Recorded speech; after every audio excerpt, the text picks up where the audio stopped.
ചികിത്സയും ഒക്കെ അപകടത്തിലായ ഇന്നത്തെ സ്ഥിതി തുടരാൻ പറ്റൂല എന്നുള്ളത് തന്നെയാണ് UDFിൻ്റെ അഭിപ്രായം.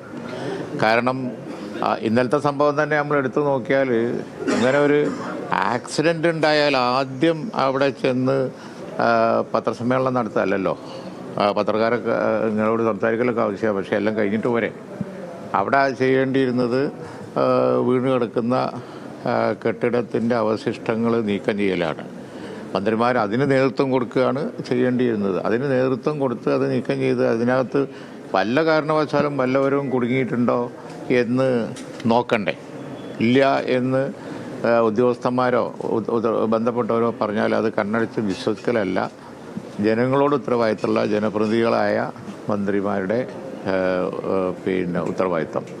അതുകൊണ്ട് അവിടെ ഉടനെ ഇതൊക്കെ നീക്കം ചെയ്ത് എന്തെങ്കിലും സാധ്യത ഉണ്ടോ, മനുഷ്യജീവൻ അപകടത്തിലാകുന്ന സാഹചര്യം ഉണ്ടോ നോക്കേണ്ടതായിരുന്നു. പ്രത്യേകിച്ച് ചാണ്ടിയുമ്മയും ചൂണ്ടിക്കാണിക്കുന്നുണ്ട്. അവിടെ ലൈറ്റ് കത്തിയിരുന്നു. അത് മതിയായ തെളിവല്ലേ? അവിടെ ആൾ പോകുന്നുണ്ട് എന്നുള്ളതിന് മതിയായ തെളിവാണല്ലോ അത്. ലൈറ്റ് ഉണ്ട്. പിന്നെ കുട്ടികൾ പറയുന്നുണ്ട്, അതൊന്നും കെയർ ചെയ്യാതെ ഈ ബോധ്യപ്പെടുത്താൻ ശ്രമിക്കുക ചെയ്തത്.